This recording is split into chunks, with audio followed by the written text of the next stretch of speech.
All right, this queen, and it's funny, her username is Petty.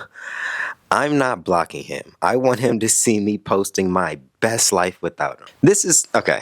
I want to say first and foremost, if you aren't healed from the situation, which it sounds like you aren't, you're not going to be living your best life. Let me pull this back to like a little story time, right?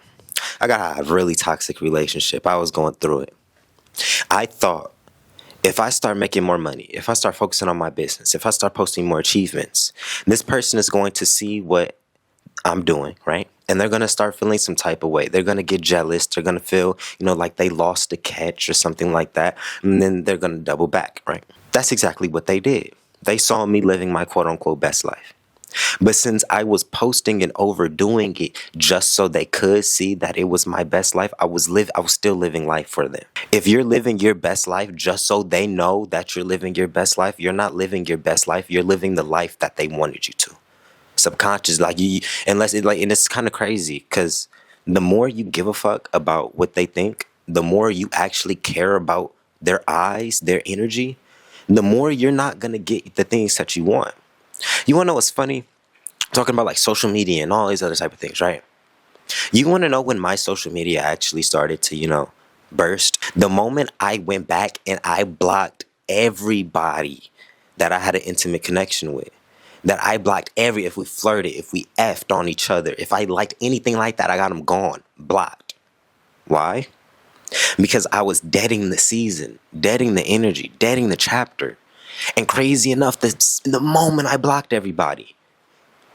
Sometimes you don't realize the emotional connections and the blockages that some people are putting into your life without even being in your life. So my suggestion, block them. And what's crazy? Because they're going to make new accounts and all this other type of stuff. That's fine. But you shouldn't be sitting there looking for their username to pop up. If they're going to be watching you from a burner account, let it be from the burner account and you not know it's them. You think it's like a bot account or something like that. It's always better. Like if they're going to watch you, let them watch you. But you don't have to be watching them watch you. That's what it sounds like you're doing. And if you're doing that, you're not going to get anywhere. I'm trying to tell you the quickest way to actually heal and move on is to get to a point where you genuinely don't care no more. You still care. That's why you want to take the thirst traps. That's why you want to just take the pictures in these different locations and see taking pictures with different niggas and shit like. That's why. It's to get under his skin. Start living the life that you actually want to. And if they see it, they see it. But none of your actions should be rooted in getting their attention. Because that means you're still healed. Not healed, but unhealed. And you need to heal. Very simple. This person asks, so what if you actually want to get back with him? You just want him to change. What do you do then? Like I said in the comments to this person, you can't change nobody. Nobody. They have to want to change themselves.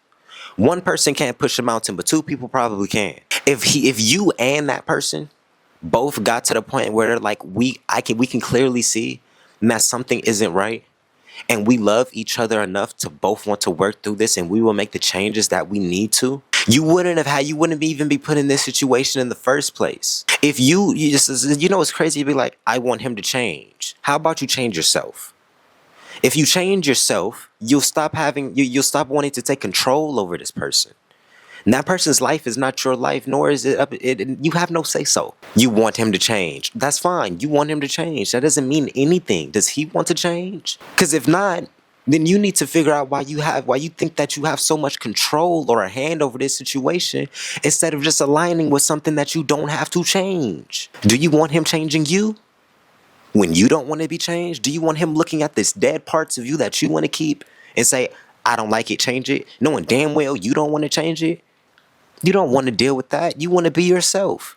He also wants to be himself. So go to somebody who their natural self is actually what you want. There's people who are in their natural self who aren't what to, like they don't, like they're not living the life that you want them to, but they want what you want. So just by you saying what you want and living out what you want, they're going to change by themselves because they want the same thing. You can't force no fucking body to change, yo. Now, this queen commented under the video where I was talking about how men are very manipulative and we like to do things that It's like push and pull tactics. Not saying all men. I'm like narcissistic men in particular. We do like little gaslighting things where we'll sleep with you, we'll get very intimate with you, and then pull back to see what you do. You get what I'm saying? Like character tests. It's very manipulative shit test. In other words, this queen asks, do men never think to just, I don't know, ask? Why do men manipulate before they communicate? Once again, toxic, narcissistic, or a low vibration or a low frequency man, of course, he's not going to communicate first. He's going to manipulate. But then we also have to look at the other side of this. These traumatized men are used to dealing with traumatized women. There's this thing, men, for just coming from a man, if you guys say something to us to be like, oh, our body count is 3. If somebody who actually doesn't care that much, be like, okay, that's fine, actually 3. A lot of men, a lot of homeboys, a lot of just around, a lot across a lot of people. You see a lot on social media, a lot. They'll be like, take that number and multiply it times 3. If she said her body count is 3, it's probably 9. If she said her body count's 5, it's probably 15, because she doesn't want to seem like a 304. She doesn't want to seem like she's somebody of low caliber. So she's going to downplay what she actually did in her past to actually, uphold that image. Now, that is a reality.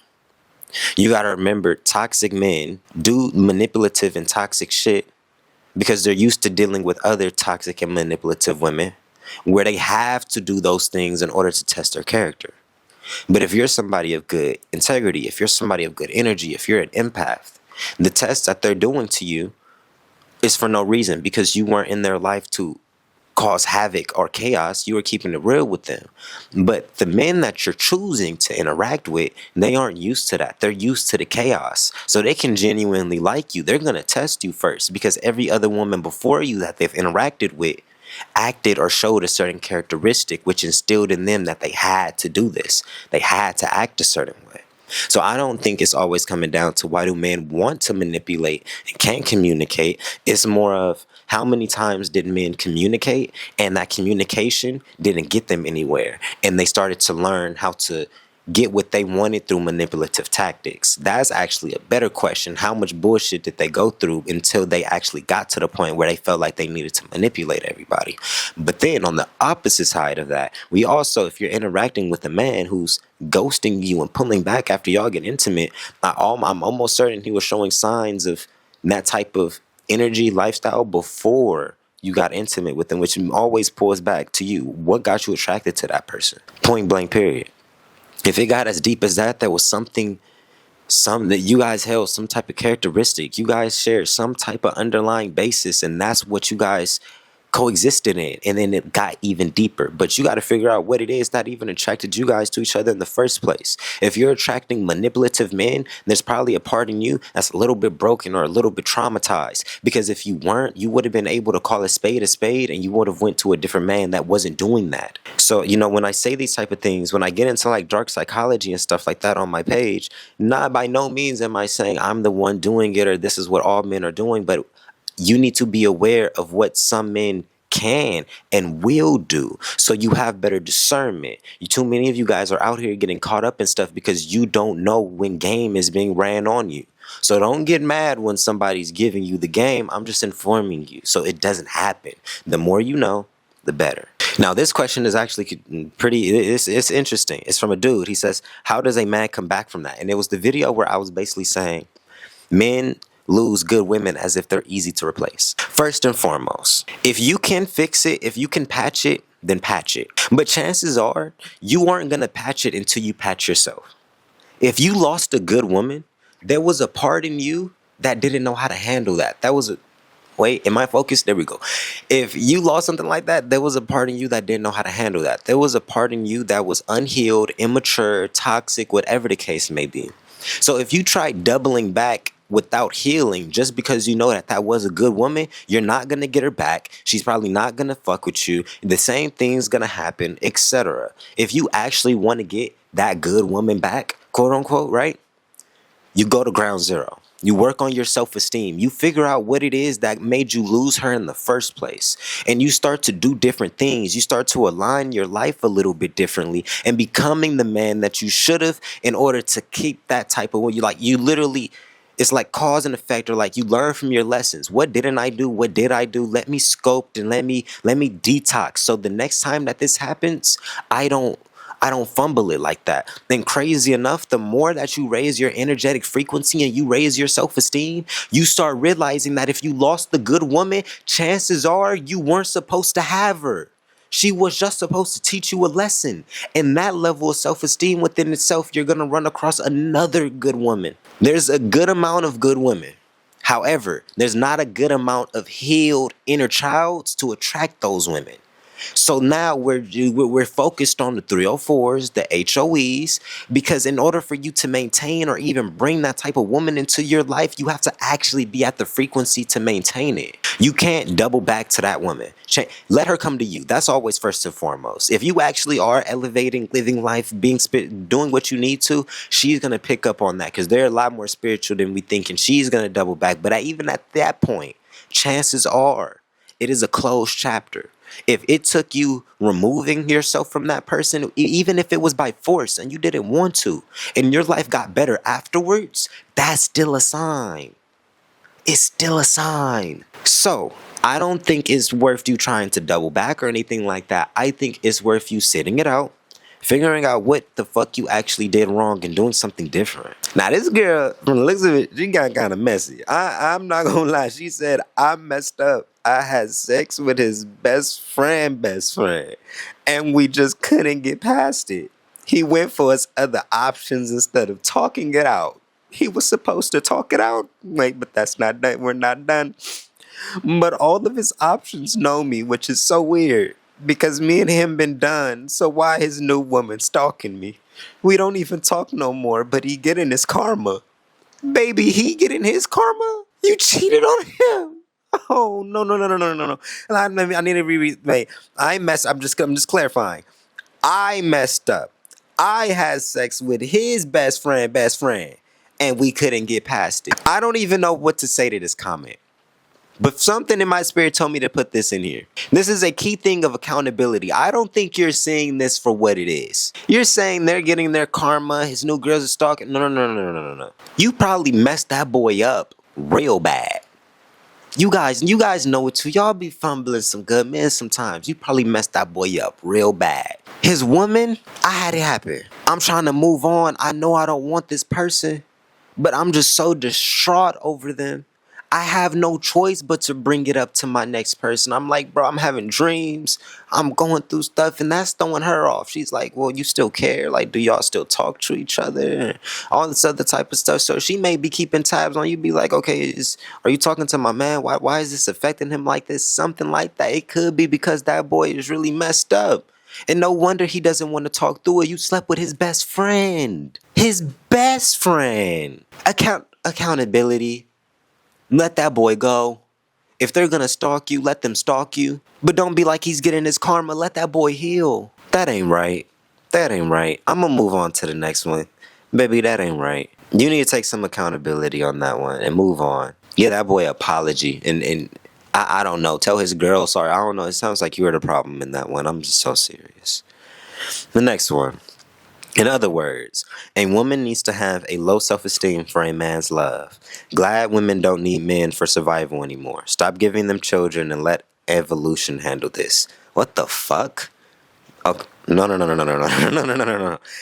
Okay, wait. In other words, a woman needs to have a low self-esteem for a man's love. No, a woman needs to have a low self-esteem for a man's lust. You want to know why? Because when you have low self-esteem, lust is very easy. All we gotta do is ask for it. All we gotta do is say it. All we gotta do is make the move, present the energy, and you're gonna fold.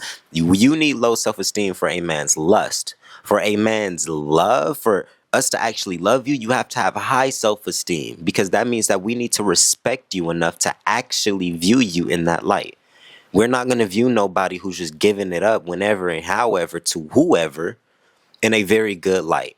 We typically only view women with high levels of self-esteem and that actually respect themselves as potential candidates for partners long term, especially when we're looking for a quote-unquote wife. So no, you have that part twisted. But then what really threw me off is I'm glad we don't need men for survival anymore. Stop giving them children and let evolution handle this. We've always... Okay, that's where we get into that I hate men shit, which needs to get, addressed. You always have needed men for survival. Nigga, you wouldn't be here if it wasn't for a man. Somebody had to nut in order for you to get here. A man had to be involved for you to get here. So your basic survival was dependent on a man. On top of that, I don't see a lot of women construction workers. I don't see a lot of women in the oil fields. I don't see a lot of women doing these things. I'm not saying that they're not, but the things that we have, there's a lot of men building that. Basic survival, well, who are you going to call when your house is burning down? You're not going to pick up that fire extinguisher and think you're going to stop a burning house with your fire extinguisher. You're going to call 911. It's going to be a truck full of niggas, men. You've always needed survival. You've always needed men for survival. Stop giving them children and let evolution handle this. Clearly, you're just being like sarcastic in a way. Clearly, which I really don't like, because that energy, let alone, we're trying to heal and mend the black household and black love. Comments like that is only dividing it even more, because a more adolescent person who doesn't understand you're probably just talking out the side of your neck is actually going to start doing shit like that. And the next thing you know, they're going to be lesbian, they're going to be gay and all this other type of stuff because they think men and women is trash. And that's part of the problem. That's a very big part of the problem. Have higher self-esteem, and you'll start attracting men with better self-esteem, because you'll be able to tell the difference between somebody with low self-esteem and high self-esteem. And your life will manifest based upon that. If you have low self-esteem, you're going to get you're going to get exactly that. You're going to attract a whole bunch of self-esteem ass dudes. Period. Now, that was the last of the comments that I had and that I wanted to respond to. Of course, if you guys want to ask me any like personal questions or anything like that, you guys can hit my DMs. Of course, I thank you guys for all of the engagement, all of the love, because I don't really think you guys understand how long I've been trying to spread these messages and give these perspectives and the lessons and just things I had to go through myself in order to even not only gain these type of perspectives, but feel confident and secure enough in myself to share it. So to be in a space now where I'm finally getting, a little bit of recognition and a little bit of attention for the messages, and it's helping me connect with the people that it needs to, I thank you guys so much. So even these comments within itself, even though it seems like I'm getting in y'all ass in certain areas, I'm doing it from a place of love. If we work on ourselves and if the black community becomes stronger as a whole, you never know what we're capable of doing. Just us being able to look at each other, man and woman, and be like, I love you, bro. I love you, girl. Like looking at your home, it's hard for us to look at our homies and tell your family members, I love you. Give them a hug. We're so divided. So I'm already knowing it's even harder when it comes to the other gender and we're traumatized, and it gets we start talking about real intimacy, real trauma, real love. I already know it's difficult because I'm dealing with it. Majority of my trauma in my life has came from me dealing with the women of my race. However, I understand who I am, and I have the resilience to actually try understanding what I'm going through. And crazy enough, the more I started doing that, I started attracting more black women who were sitting at that frequency. I'm trying to tell y'all, man, this is from lived experience. So, with that being said, I love y'all. I love y'all. I love y'all. Keep leaving the comments under, the videos. I'm going to pull them out, respond to it. Hit me in my DMs, and my one-on-ones, my books, everything else like that for y'all, man. With that being said, I love y'all. I'm going to see y'all in the next video.